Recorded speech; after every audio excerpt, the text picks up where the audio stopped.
welcome back to What Arty Noobs with General Disturbance. This is the leKpz M41 90mm Grand Final. It's a Tier 8 German premium light tank. It's located on the west spawn of Airfield under the command of FiliPer1n0. Now I know some of you are going to love this replay because you're going to get to see how this thing really performs very, very well indeed. It's basically the German version of the M41A1 Walker Bulldog, the US light tank that replaced the Chaffee. It's got a 90mm gun, which is actually a 76mm gun that's been bored out, so it's slightly bigger in caliber. It does have some drawbacks. It's got light armor. It's got a very slow gun, very slow. You can almost count the seconds the shell hits the target, but it does have some good points as well. It has good alpha. It's 240 alpha with a 90mm. It's got good penetration and got good gun handling and aim time. So yeah, you can terrorize the enemy tanks, but one of the drawbacks, the big drawbacks, is actually that it has virtually no armor. The best armor you've got is 25.4mm, and that means that happens. Yeah, if you play it actively like FiliPer1n0 is doing, you're going to take some rounds, which is going to hurt. One of the good things it does have though is a very good top speed, 72.4 km an hour. It takes a little while to build up the speed, but once it does actually build up the speed, it actually does traverse fairly quickly as well if you want it to. So it's like a little go-kart in many ways. I think he's now being properly spotted by that Tiger 1 down below, and the Type 61 across the way is actually trying to get shots on him because he's permanently spotted.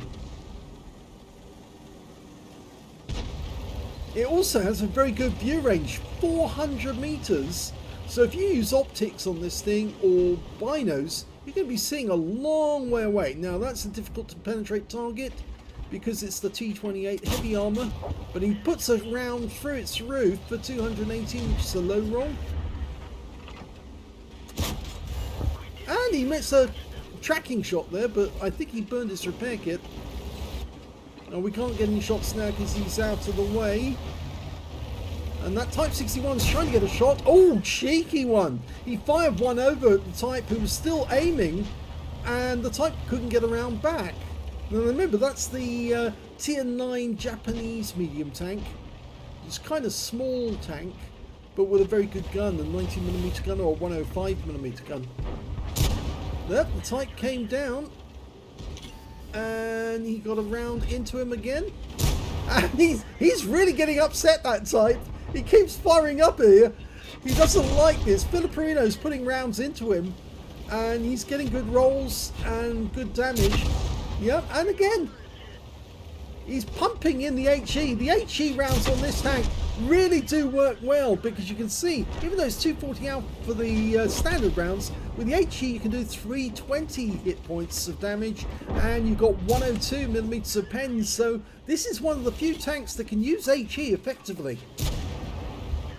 He's now pumping in the heat rounds because obviously it's a T29, it's got heavy armor, and he's not going to get through it if he tried to fire standard rounds or HE.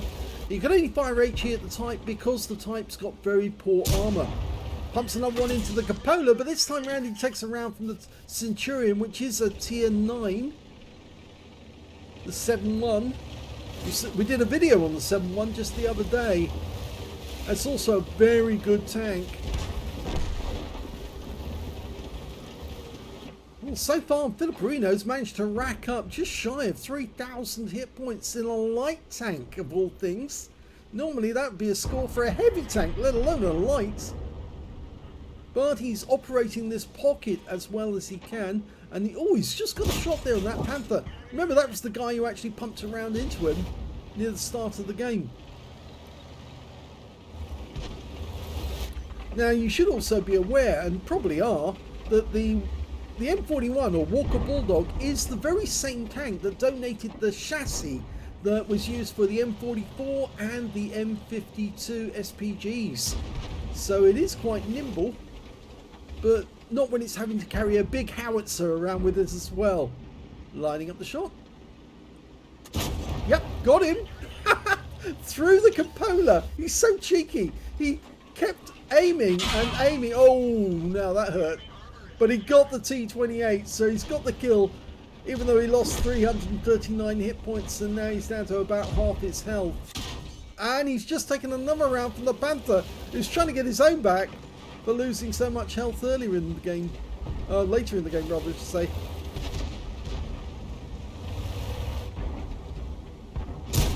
Now, despite its fast speed, this thing doesn't have much engine power in comparison to other tanks. Has a fairly poor acceleration, but once it does actually get to speed, it does have good speed. The camo's not so good, and it does have another drawback, which is that the crew positions don't match other German light tanks, because the commander of this vehicle also happens to be a radio operator, and that can make it difficult for you to share crews with other tanks. Oh, that was... He tried to get around into the Centurion before the Centurion did the same to him. Unfortunately, he missed out, but the Centurion didn't get a shot off on him. But he's trying to now. He's just popped up. I don't think we can see him, but I think he is... Is he pulled back behind the rock? No, he's pulled back behind the rock. The trouble is, at the moment, we've got nobody stopping the 122 TM except a Scorpion G, who's way back on one of the tank destroy positions. We've only got him to stop that 122 TM from coming around the corner and finishing us off. And there's a Tortoise come around now as well. Pumps around into his rear to the weak armor at the rear of the vehicle. He might need to use this little escape route down the back if he has to. We're one up on the enemy. Here comes the 122. Oh, that was what I was fearing. He did take a round, and now he's going to have to escape. You slide down the rear. Oh, you can get stuck here, but he doesn't. He gets out. Okay, so now he can reposition because he was way too vulnerable. Oh, he's going to be cheeky. He's going to go up behind the enemy. This is going to be interesting because now he can use his speed to his advantage. Get behind that Centurion 7-1. Now that... Oh, he was spotted. The Tortoise saw him. So he's going to have to do something different. Instead of going up the Centurion, he's going to have to come up behind the Tortoise. Now, will the Tortoise know that that's what he's doing? He's still looking at the Centurion as he's doing this, but that Tortoise is about to get his prostate exam the hard way.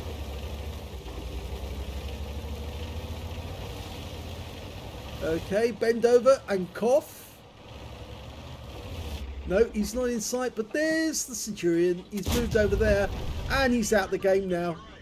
Okay, that just leaves the 122 TM who went into the pocket, but couldn't find us. There's the Tortoise. Oh, no, that's going to be difficult to hit. And now we've got the problem that the 122 TM might be coming round for us. He doesn't want to slide off there and die accidentally from hull damage. You can slide off that rock if you go off carefully. The Tortoise knows where he is. There's only two enemies left, the 122 TM and the Tortoise. And there's the Tortoise. Oh, he's going the other way. Now he can get around into him. He's trying to get the push mechanic. And he does. He pumps the 90mm round into the back of the Tortoise, who realises he's in trouble. And he uses the engine corner and puts another round in. Wow. He's playing this as well as he can. The Tortoise is so enraged, he's coming back. He's not happy. He's turned around to give us his hard armor, but he can't stop a round going into him, but he didn't pen. We can see the 122 is trying to take on the Scorpion, so I think we need to take on the 122 from behind, and he's going to sneak up into the pocket. Oh, this is going to be good, because he'll be able to shoot the 122 at distance. And he gets a pen, hits him in the rear for 202, low roll. Now, do another one in. And yes, he did get him for another 227. And the 122 is down. And that means now it's just the Tortoise. Now, where did he go? We lost sight of him. He was down below us. There he is. Okay, we're shooting down onto his cupola. Nope, didn't pen. Now he's firing the heat. He's got more than enough penetration to deal with a Tortoise. But the Tortoise knows we're here and he's turned towards us. And that means the Tiger 2 can come up behind him and shoot him in his vulnerable rear. And he pumps around him for 347. Now, if he turns towards the Tiger 2, FiliPer1n0 will have a go at him. He's using the bush mechanic. He puts one in. The Tortoise now is caught in the crossfire. That one more round, he's going to kill him in the next shot. Go for it. Yes! Wins the game! Nicely done.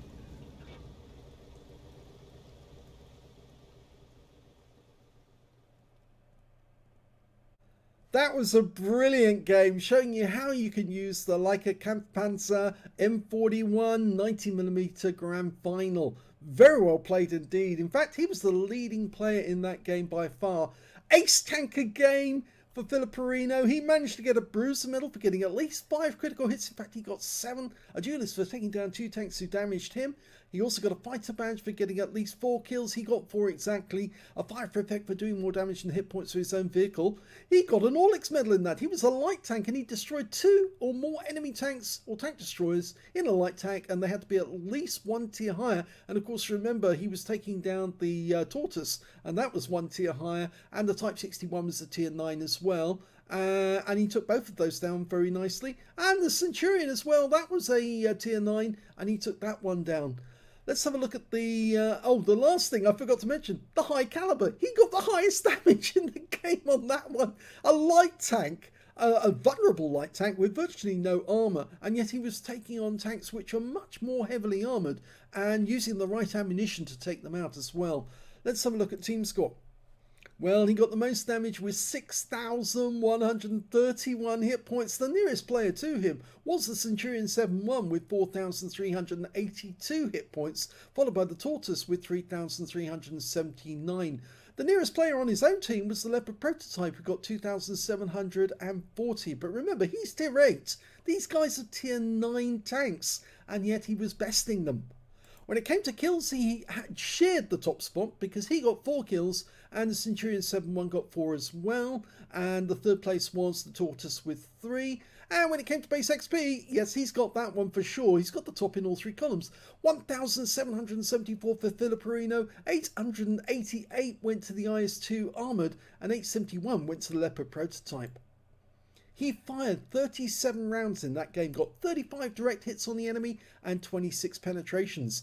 Damage of 6,131 hit points, of which 648 were at more than 300 meters. I suspect that the shots he fired at the 122 TM were at least over 300. He received 5 hits from the enemy, 4 of them penetrated, 1 non-penetration. I think that was one that actually hit the tracks rather than actually hitting the hull. But anything that hits the Black Dog, as this is otherwise known, or the Girlfriend, other name for the tank, anything that hits it, it's more than likely going to go through. He spotted 6 enemy vehicles, damaged 6 in the enemy, killed 4, and earned 98,963 credits on a free-to-play account. But after repair, ammunition, resupply and consumables, he actually made a small loss of 30,895 credits. 1,774 base XP times 4 for the first victory, 355 for this being a premium vehicle, took away 7,451 experience points altogether. So what more can I tell you about this tank? Well, the German version actually replaced the light tanks they had in 1956, and they had them in operation in the Bundeswehr until 1969. It was actually replaced by the Leopard.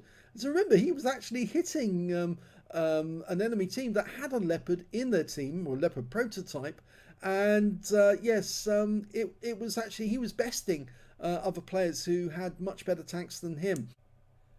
If we look at the armor profile for this tank, we can see that it's very weak armor. If I can show there, 25.4 millimeters upper plate comes out at 30.5, lower plate's the same, 31.8 actually, impacted armor 38.9. The turret very weak, 25.4, again very low. Sides of the tank 25.4. It's basically mostly the same armor all around except for the lower plate, which is slightly better. You're coming out to 40 millimeters there at the front. The mantlet's quite fairly strong, but that's obviously because it's a mantlet. But the rear of the tank is very light, so 12.7, that's only going to stop bullets and shell splinters. And right at the rear there, 19.1 millimeters coming out at 20. So it really hasn't got any armor. Now let's have a look at the modules. There we go, let's come up. Drivers on the right hand side, this is a German tank, or a German version of an American tank I should say. It's got massive ammo racks in this vehicle, one right next door to the driver, one behind him, and that's the deep ammo store. The loader is actually on the right hand side of this vehicle in the turret. The gunner on the front, on the left hand side, the TC behind him, and the radio in the bustle. There's no ammo actually in the bustle of this tank, so you really want to aim for the body if you want to get an ammo rack. And at the back, the engine sandwiched between two fuel tanks with the transmission behind. Not normally, as you say, front wheel drive at the front of this vehicle, it's actually at the back of the vehicle instead. So yes, your driver and the ammo racks are fairly vulnerable. In fact, any shot that goes in is possibly going to hit the ammo racks. And of course, the turret armor is so thin that you've got three very cramped crewmen in the turret who could also get easily taken out with one lucky shot. So that's where the modules are on this vehicle. So I hope you enjoyed that replay. It's always nice to see a vehicle being put through its paces where it's actually a low tier vehicle and it's actually getting and taking out higher tier opponents. It's always constantly amazes me. It's just all about actually knowing where you can actually hit the enemy tank and then using your tank to its best advantages. And this thing is actually very good as a light tank stroke support tank stroke scout. So you don't really want to get into a brawl with an enemy tank in this because it's so thin armor that it won't come out very well. Every shell will hit the target and do damage. Whereas if you can hide from the enemy and use a pocket like FiliPer1n0 did, then you can snipe at the enemy without them being able to spot exactly where you are. Because although it's got poor camo as a light tank, it can hide. And though the enemy probably can't see it, but it can see them. But every time it fires, obviously it reveals its position. Even though it's got the same camo when it's moving as when it's stationary. If you fire and you haven't got the bush mechanic in work, then obviously you are going to be spotted and they are going to take some damage. But he was playing that pocket like an ace and came out with a brilliant result. So if you enjoyed that replay, please give this video a like, do subscribe to our channel, leave a little comment down below because it feeds the algorithm, and thank you for watching.